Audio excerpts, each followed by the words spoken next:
Boxing King Media in association with the Riyadh season. Delighted to be joined by one of Alexander Usyk's coaches, Mr. Russ Anber. It's the day after the fight. Have you had any sleep? Has the adrenaline gone down yet? Yeah, not much. Not much sleep, and no, the adrenaline has not gone down. Not at all. Just tell me, Russ, what was the last 24 hours like? What's it been like as a team, just to kind of accept what happened? It's a little bit overwhelming, and absolutely fantastic. There couldn't be a better feeling. I can't remember ever wanting to get a win over somebody so bad in all my career than getting one over the Furies. And I'm glad we got that win. And it was a masterclass performance in what to me was a dominating performance by Usyk, contrary to what those ridiculous cards read. We'll talk about the cards. Just a quick run through the fight. Usyk started off on the front foot. Most people expected Tyson to be on the front foot and Usyk counter-punching, but the fight was the other way around in the early part. I think Usyk was saying in the build-up that I won't leave you alone, and my assumption is that's what he meant, that he was going to be on the front foot. Yeah, I mean, that's something you'd have to ask him, but we always thought that Tyson was going to box. We didn't think Tyson was going to be the one coming forward. We thought he was going to be the one that was going to box and use his height, and that's what he tried to do early in the fight. And you know, it was our mission to get him going backwards and move him back. And I'm a little bit.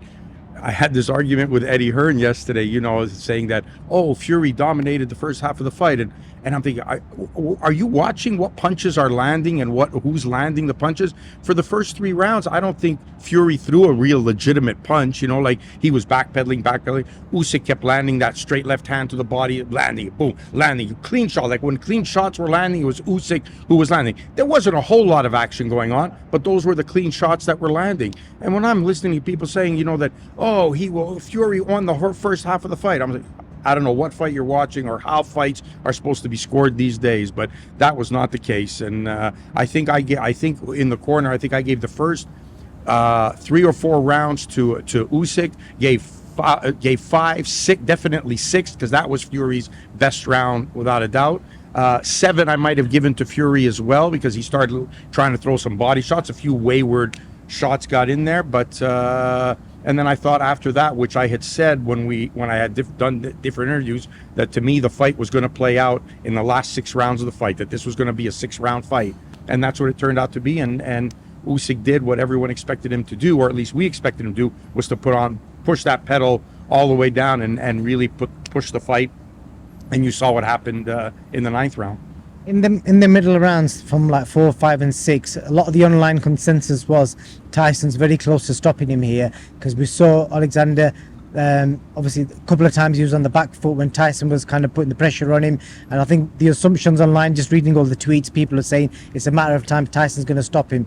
Then in round 7, I'll get to the punch that bust Tyson's nose, but I think in round 7 there's a video that's, I think people are spreading online at the moment, saying that Usyk was given some sort of inhaler. I understand it was a cross. I don't know if you can kind of clarify what that was. I think end of round 7 he went to his corner, and the translation is that he asked his coach, or his coach said, do you want the cross? He kissed what I believe is a cross, and then obviously it is a cross. It's not what I believe. It's a cross. He wore it into the ring. You could see it in the ring introductions when he walks in the ring. It's on his chest. He wore it into the ring, and that's his faith, and that's his belief. And he kissed the cross before the fight started. He kissed the cross because I gave it to him to kiss before the fight started, and I kissed it myself, and then he kissed it in the corner. So, you know, I don't. I'm just going to say things going to make me mad. Forget it. Carry on. There's a beat full of shit. I'll move on, Russ. And then obviously round 8, I think it was a backhand that bust Tyson's nose. That seemed like a moment that changed the fight completely. And then from was it a backhand? I think was it a right hook that bust Tyson's nose? What do you mean, a backhand, an illegal punch? No, I mean backhand, like left. Left hand. Yeah. Oh, okay, well that's. We say backhand in the UK. What do you say in the US? Right or left?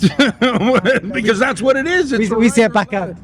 Okay, so yeah, I don't know which hand it was, but yeah, he definitely was busting him up. So I thought it was a great performance. The scorecards, I know you touched on it there. Laughable. Yeah. Laughable. How did you think it was? I thought it was a dominant performance. I would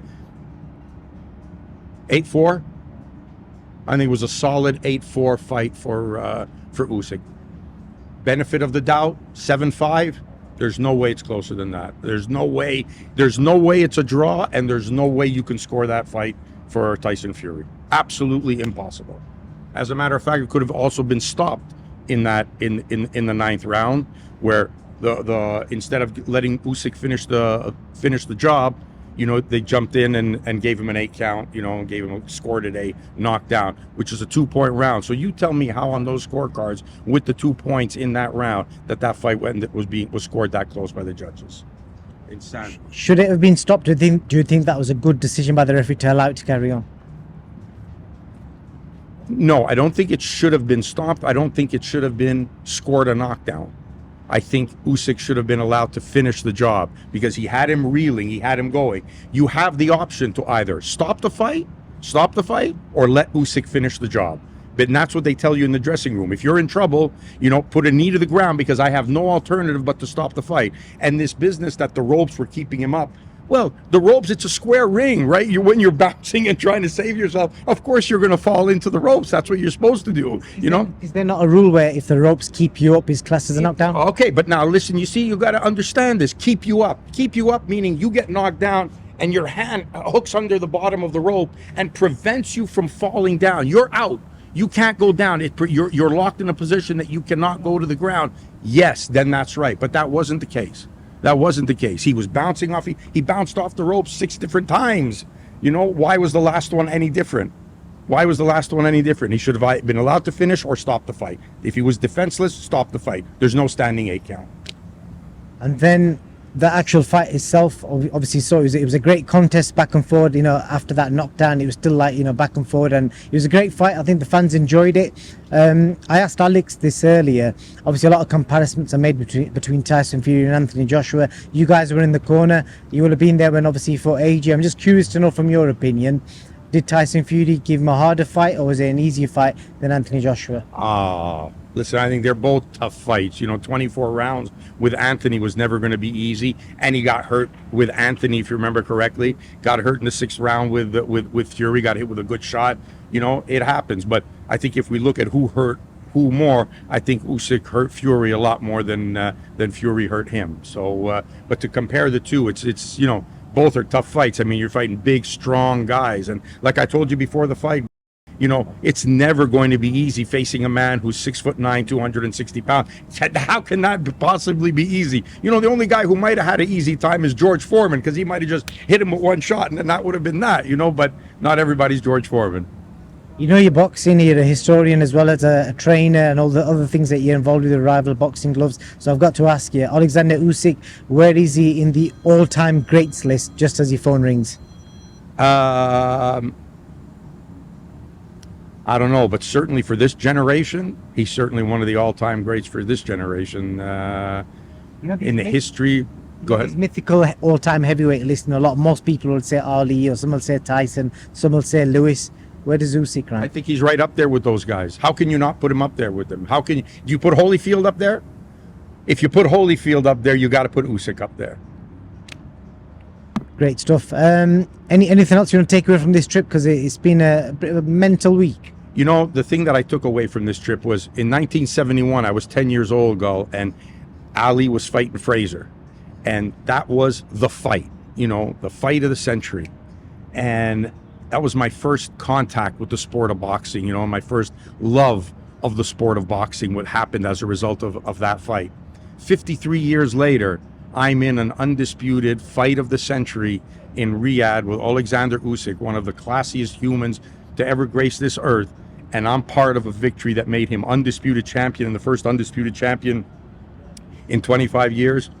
Brother, that's a great landmark and a great notch on my career. And to have been part of that and to have been part of that history, bro, I'm happy. My career is well fulfilled, that I was able to achieve a childhood dream and be here and be a part of that and be part of history and be part of Team Usyk, who, I don't care where you want to put him in the all-time great list, but as a human, one of the all-time greats for sure. 2 quick short answers for you, and that what you just said is a testament to your character and your work as well. That's why you're involved in all this. the head coach Yuri. Did he smile? Because he's a very serious character. It's a shame that he doesn't speak English, so I can't really speak to him. But did he smile? He smiled to me. He smiled to me. And I don't know if you saw the press conference when Usyk was making fun of me and Yuri, that me and Yuri always bugging. You know, he called us buzzkill. You know, where we buzzkill. So you got to do this, do that. To keep giving him instructions. You know, and he was laughing at me and Yuri. And I'm glad that me and him were on the same wavelength. And you know, we put together the performance that we wanted to put together, and the game plan. He executed it perfectly, and Yuri got very emotional after the fight yesterday. He knelt in the corner and he was crying because he was really happy for the accomplishment and pulling off that victory. That, look, let's face it, you know, there's you know, a whole lot of people who picked Fury to win. I love that. That shows real passionate. Last question: how good is Tyson Fury? You've seen all the heavyweights. You've seen him close up. A lot of people have kind of tried to question his wins over Wilder as well, but now you've seen him close up and seen how close the contest was with Usyk. Just tell me, based on what you saw of Tyson Fury, how good is he in this era? I saw his first professional fight as well. I was there for that. It was the night Carl fought Jean Pascal. Oh, wow. He made his pro debut on that card. I've told you before.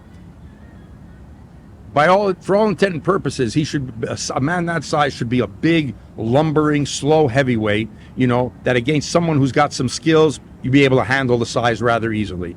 But he's not. He's a very limber, agile man in a big frame. And he's a difficult fight and a tough out for anybody. He's a tough fight for anybody. So I told you when you came to training camp that we were taking him and respecting him 1,000%. We did, and because of that respect and because of what we thought of him as a fighter is why we were able to get the win. Russ, Anber, as always, it's a pleasure, and I'll see you soon, brother. Thank you, brother. Maybe in October. I hope so. Thank you.